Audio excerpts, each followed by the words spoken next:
Olá pessoal, tudo bom? Sejam muito bem-vindos ao canal. Para quem ainda não me conhece, eu sou o Luiz Felipe e hoje eu vou começar a falar um pouquinho sobre as operações matemáticas envolvendo vetores.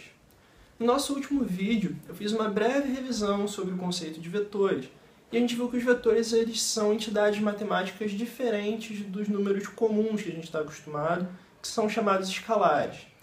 Justamente por serem diferentes, as operações matemáticas envolvendo os vetores, elas também vão ser diferentes das operações usuais e vão precisar ser definidas.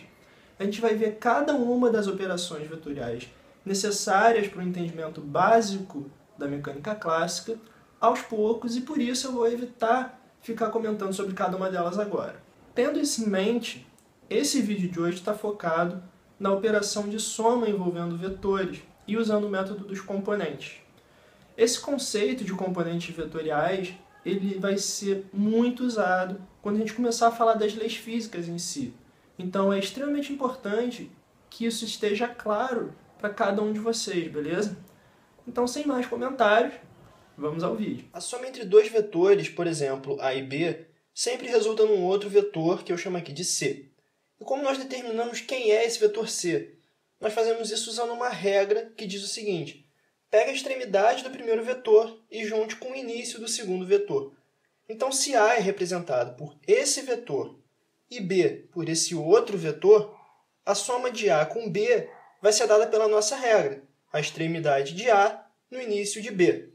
E o vetor C, que a gente chama de vetor resultante? O vetor resultante é aquele que parte do início do primeiro vetor, no nosso caso o vetor A, e vai até a extremidade do segundo vetor, no nosso caso o vetor B. Uma maneira alternativa de representar a soma vetorial é colocando os dois vetores a serem somados com origem em um mesmo ponto e imaginá-los como os lados adjacentes de um paralelogramo.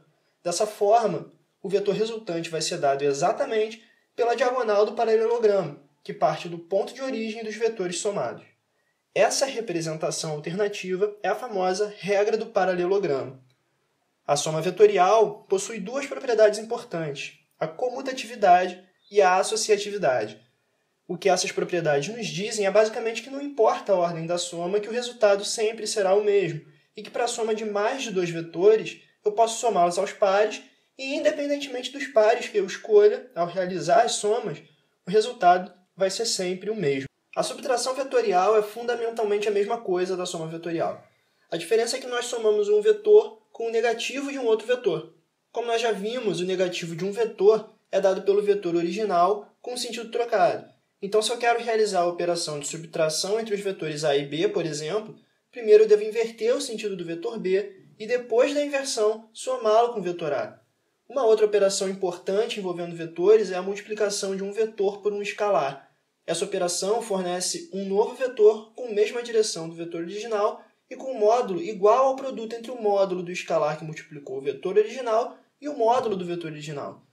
O detalhe aqui está no sentido do vetor resultante dessa multiplicação. Por exemplo, o vetor E. Se o escalar C for um número positivo, o vetor E vai ter o mesmo sentido do vetor A.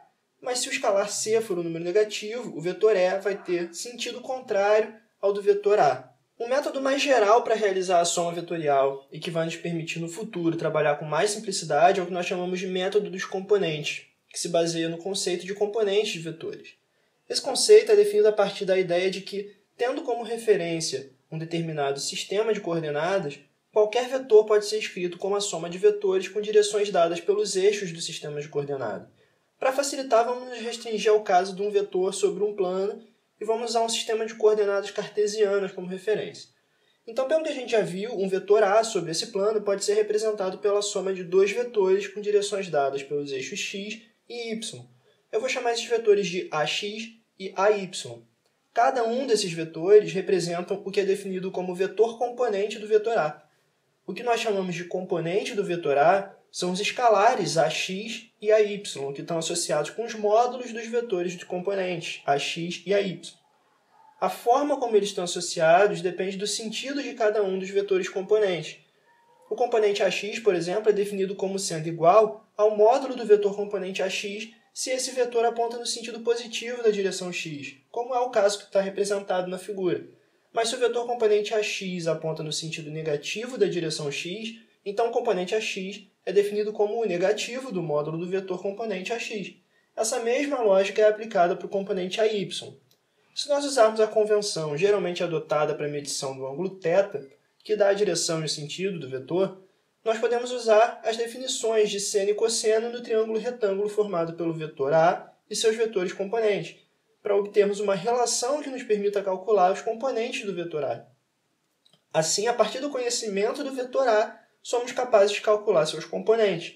Isso pode parecer inútil e descontextualizado nesse momento, mas é extremamente útil, e vocês vão perceber isso daqui a bem pouquinho. A gente pode inverter o processo que vimos antes, e em vez de calcular os componentes a partir do vetor, calcular o vetor a partir dos componentes, conforme essas equações mostram. E por que isso é importante? Porque nos permite calcular, por exemplo, a soma vetorial de uma maneira bem simples, de acordo com a seguinte regra. O componente x do vetor resultante é a soma dos componentes x dos vetores que estão sendo somados. O mesmo vale para o componente y do vetor resultante. Ou seja, o componente y do vetor resultante é dado pela soma dos componentes y dos vetores que estão sendo somados. Então, se eu tenho dois vetores sendo somados, por exemplo, os vetores a e b, essa soma vai resultar num vetor r. O componente rx desse vetor vai ser, então, igual à soma do componente ax com o componente bx. E o componente ry vai ser igual à soma dos componentes ay e by.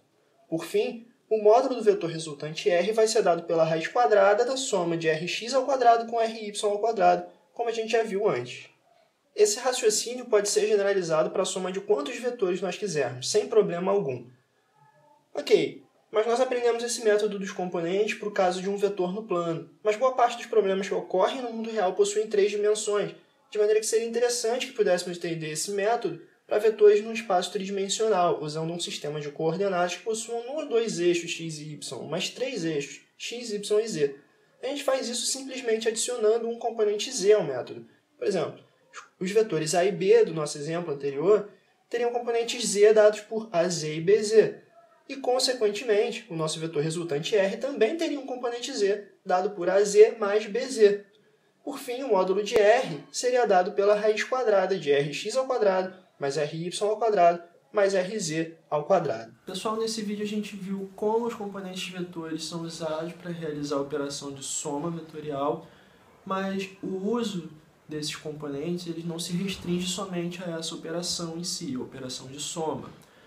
A gente vai ver a partir já do próximo vídeo o conceito de vetores unitários, que junto com esse conceito de componentes de vetores vai nos permitir definir novas operações vetoriais que vão ser de extrema importância, não só para esse contexto da física, mas para qualquer ciência que envolva operações com grandezas vetoriais, beleza? Eu espero que vocês tenham gostado do vídeo, curtam, comentem, critiquem, tirem dúvidas, sempre com educação, tá certo? Então, é isso, pessoal. Um abraço, até a próxima. Tchau, tchau.